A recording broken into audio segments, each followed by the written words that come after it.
The 6th generation of video game systems had some of the most influential, some of the most popular, and some of the most unique systems of all time in it. The PlayStation 2 was in the 6th generation, as was the GameCube playing here behind me. Now, while those are two wildly popular systems, there are some oddballs in that generation. Hey everyone, Gary here from Rocksolid Productions. Thanks for stopping by and checking out our episode that we have here today. It's something completely different than I've ever done before, and I hope that you find it interesting. Now, I was recently watching some of Adam Koralik's videos because I'm a glutton for punishment and I was bored and nothing else was on. I kid, he's got great stuff. Make sure you check out the main channel along with his new travel channel that he has going on. But Adam recently talked about how he was gifted a NUON video game system, and it's something really rare, really weird, and really unique. So that kind of got me going down the rabbit hole on eBay. You can kind of figure out what we have going on in here. I've got a NUON in the box. Now, I paid $25 for it, and NUONs can go anywhere from like 70 to 100 bucks to several $100s. Now, I bought this one for only $25 because the seller said there was a disc stuck inside it and they didn't know how to go ahead and get it out. So I figured for 25 bucks, if I can get this, open the case up, take out whatever's stuck in it, and see if we can get it, because it's just a DVD player. If I can get DVDs working in it, I'm pretty sure the gaming side of it should work too, so it could be a nice little win for me. So what we're going to do in this episode, we're going to see, can we fix a NUON? Let's go ahead and hit the bench. I keep wanting to say this is the Samsung version, but I could be wrong. I don't 100% remember which version the seller said that it was. Wow, could you have put less packing material in here, dude? Like, look at that. That's terrible. Not going to be a Karen and ream the guy out, but like, seriously, I realize that you just wanted this thing out because it wasn't working for you, but could you have used a little bit less packing material? Crap, I mean, like, there was no protection on the side of the box whatsoever. Wow, that's crappy. But hey, he used the eBay sticker on it, so hey, there's that, right? That's disappointing on a few different levels. And confirmed, it is a Samsung, and there's our NUON logo right there. So it has a three-dimensional GUI menu, a 15 times medium micro moving zoom, MP3 player, and yeah, so we're gonna go ahead and we're gonna open this up. So to get in here, we've got 1, 2, 3, and they're just Phillips screws, so that's a good thing. And this is the model DVD N500. So hopefully this is not too terrible. And quite honestly, if it's a broken or a wedged disc or something that's in there, you gotta break the sucker to get it out of there, I don't care. Watch, it's a porno. I would laugh if it was a porn that was stuck in here. Just hope it's not a NUON game, you know? Looks like all 3 screws are the same. That is something Adam found on the one that he had. Now, he had a black one, although I want to say it was a Samsung as well. Alright, slide that back. Gotta keep going. Okay. Alright, and there is the stuck disc. What is it? It's a DreamWorks. I found out what the issue was already. The disc was up here on the tray. Did you see that?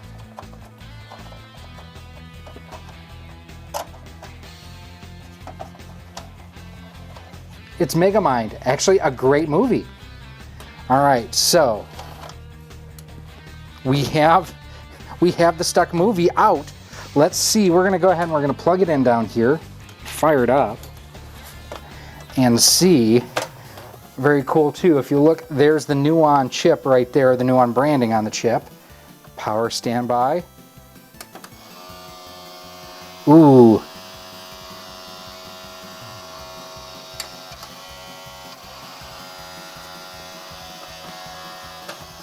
It sounds like it has a broken belt. And looking at it, that's kind of what it looks like. So this is pretty exciting because I removed the DVD tray from the system. Super easy to do. And I am 99% sure I have found the issue. Let me show you right here. So if you look, there's a pulley right here, and there's another pulley here that basically activates the drive tray going up and down to move the disc up and down. There should be a belt around here, and there isn't. And how I found that out was not with my eyes, but my ears. Listen, if I hit the open and close button,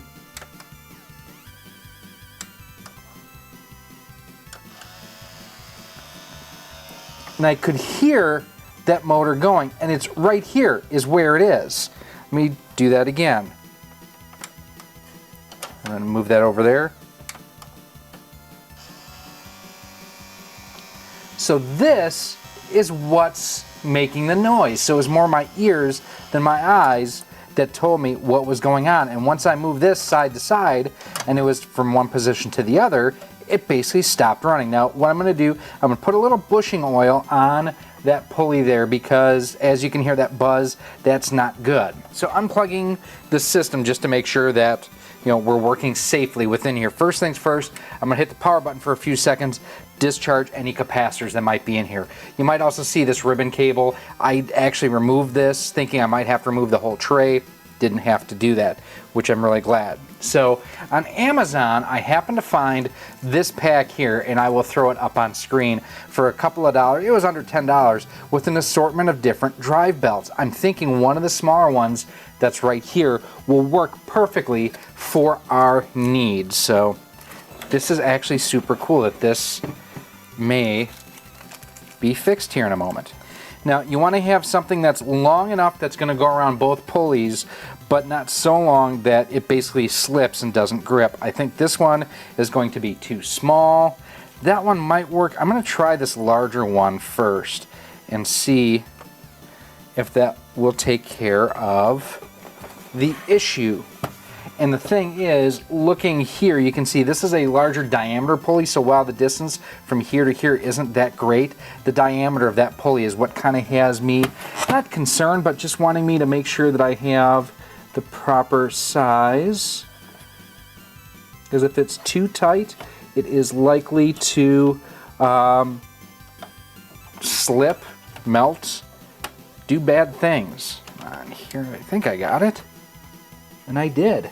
Okay, so we do have our new belt in place right there. And actually, we're going to plug it back in and see if what I hope was the case is in fact powered on. Oh! Do you see that? It's working! All right, we're going to shut it off real quick because we're going to actually put the disc tray back in. I think that's what's kind of causing it to like not stop and keep going. All right, so we have the drive tray reinstalled. We're going to turn it back on. Open. Come on, open. Close. Yes! Okay, so now what we're going to do is we're going to actually throw, we're going to throw the Megamind back in here and just see what happens. It recognizes no disc. Close. The disc is spinning. It's saying load. Oh my goodness, we may have fixed it for under $10. Oh my goodness. I may have actually done this. This is super exciting. Oh, it's saying menu, so that tells me, and the timer's going. Look at that, the timer's going. That tells me it's actually reading data as it should. So what we're gonna do, I'm gonna stop, and we're gonna open. We're gonna pull the disc out. Oh, so sweet. I am very excited about this right now. We're gonna close that, turn it off, and now let's go ahead, we're going to put the case back together. And again, I'm just going to hold down the power key for a moment here to discharge any capacitors and whatnot that are in here, very important. Turn this back around. Get that screw in here. So I was having an alignment issue with the back of the case because I needed to go up and over that. Okay, that makes a lot more sense. There we go. So one last screw to reinstall. Now, one of the really cool things about this system is the fact that it has S-video and component video output right out of the box. There's no, you're not just stuck with your composite video. You actually have good video output options.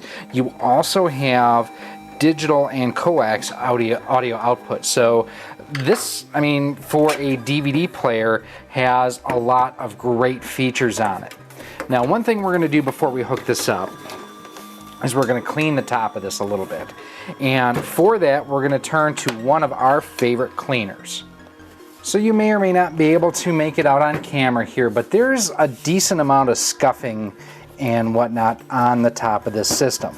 And for this, we are going to turn to our favorite metal cleaner, Bright Boy. And this is something I've used for years to clean cartridge connector pins, electric motors for RC cars. Now what I'm going to do with this is I'm going to just get a small line going around. You don't have to use a ton. And there's that. As you see, not a whole lot on there. In fact, you can't really see a whole lot on the camera. And I'm just going to take a piece of paper towel here, and we're just going to rub this in.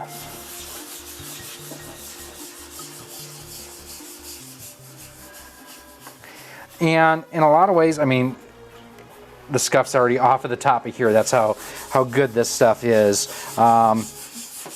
In a lot of ways, this is almost like a Brasso, but it's not. Look at all that crud that's already come off. But it is not an abrasive. We're going to put a little bit more on here too.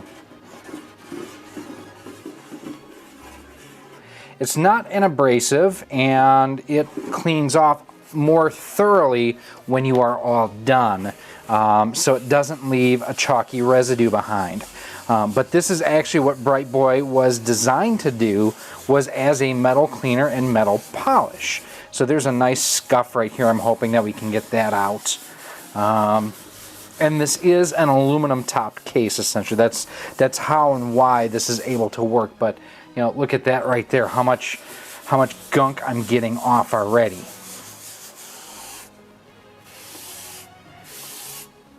Oh, this looks so good already.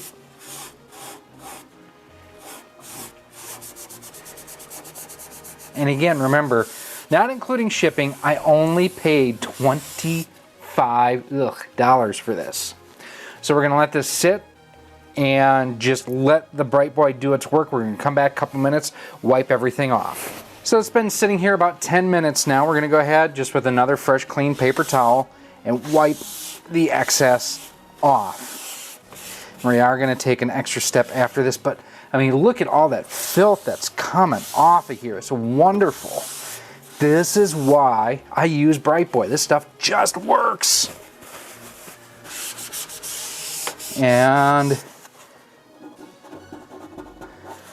you know, a little something there, but even that deep mark that was there, that's gone now. Wonderful. Oh man, look at all that we're pulling off of here. It's a beautiful system to restore, I'll tell you that much. I mean, it is essentially just a DVD player, I'll grant you that. Now we're going to do one last paper towel. I'm actually going to use just a little bit of isopropyl alcohol just to clean off any residual Bright Boy and other gunk that's on here. And even still getting more off. Now, if you want, you can use like household cleaners to kind of bring out a shine and sheen. I know we talked about Adam Koralik a little bit earlier. He likes using Pledge, the orange Pledge. We actually use that in the RC world on the bottom of our chassis. That looks so much better. Now what we're going to do, we're going to hook this up to our RetroTank 5X. And I still don't know. I think it plays. I think it works. But we're going to verify that we have just resurrected one of the most unique video game systems that you'll ever see. Look at that. We're still getting stuff off. Let's go test it out. All right, the time is here to check out. I've got everything hooked up with the NUON as far as the video goes. I haven't connected up the audio. But basically what we're gonna do, we have the copy of Megamind here. Everything indicated that it was going to work. Now this is actually going through my RetroTink 5X. There is our splash screen. It opened and closed the drawer exactly as it should. It's loading, fingers crossed that we have something that will play. Now, I have read a little bit online about the NUON that you can actually play burned games, so I may try to burn something. I don't know. The problem right now is the fact that the NUON is, the controllers are so cost prohibitive for it. You're looking $250, $300 for a controller for this. So this is something I may, if it ends up working, still says loading, fingers crossed, we'll see. Sounds like it's reading the disc to me, but we will see. This may actually be something that I flip. This is taking forever to load. Is it a bad disc? That's something different. And here we actually have it loading our movie. And this is, like I mentioned, playing through our RetroTink 5X right now. And for this, let us see what we have for our settings on here. It's set to generic 16:9. We have output resolution is set to 1080p fill. Scaling and crop, don't need to worry about that. Oh, yes, we are running the latest and greatest firmware too, which is pretty awesome. For H sampling, it is generic 16:9. I can go ahead and change it to some of the other profiles that are preloaded in here if I would like. We'll have it at generic 16:9. Post-processing, I'm not going to worry about this, but the NUON is working. Let's see, screen fit button. That's what that does there, so that is awesome as well. Let's see, the skip button works. There we go. Let's see if we can actually get to the main menu. And there we are playing Megamind, so that is really awesome to see. It works, and essentially it cost us $7 in belts for us to go ahead and replace the broken belt that was in here, and above and beyond that, $25 plus shipping and handling, and we're gonna flip this for 100 plus. Definitely one of those where I'm glad that I went ahead, took the risk. I've had some issues lately doing some mods with my vision and whatnot. This seemed like it was more of a physical issue by reading the description than something actually wrong electronically where I'd have to swap out a DVD drive or something along those lines. So I am thrilled to say we have a working NUON. Before this, was this something you had heard of before? Something you had seen before? Something you had wanted before? This is actually pretty obscure, and the library also pretty obscure, but I've heard there is an amazing version of Tempest 3000 available that, quite honestly, the Tempest games have always had amazing soundtracks. Now, if you have any other comments or questions, as always, feel free to leave them down below in the comment section. You can also go ahead and email me at rocksolidmail@gmail.com. You can send me a message on Twitter at RockSolidStudios. We are on Facebook at facebook.com/RockSolidProductions, Instagram at instagram.com/RockSolidProductionsGK, and don't forget to check out our 3D printer store on screen right now, where we have accessories, holders, display pieces, and more for your modern and retro gaming accessories. This is super cool. Don't forget to check out Adam Koralik's videos that he has done on the NUON as well. He's had a couple of them. They are terrific. It's where I learned about the system to begin with. And if you check them out, make sure you tell him that I told you to go ahead and check them out. That way, he kind of owes me a little bit. I always like to have Adam owe me because normally I'm the one stuck owing him. But if you want to see any other great videos that we have with system restores, system mods, and whatnot, those videos are coming up for you right now. Thank you for watching this video. If you would like to support the future of Rock Solid Productions, you can do so by visiting our Patreon page at patreon.com/rocksolid. For as little as $1 a month, $12 a year, you'll get early access to all of our video content, exclusive content, and a whole lot more. You can also become a channel member here on YouTube for as little as $1.99 a month, and with that, you get a badge next to your name when you comment or post on the channel, and you are acknowledged whether you are a channel member or a Patreon supporter at the end of each and every one of our videos. You can also support the channel by visiting our Teespring store on screen now, where we have t-shirts, sweatshirts, hoodies, masks, cell phone cases, and much more. Again, thank you for watching, and I hope to see you soon.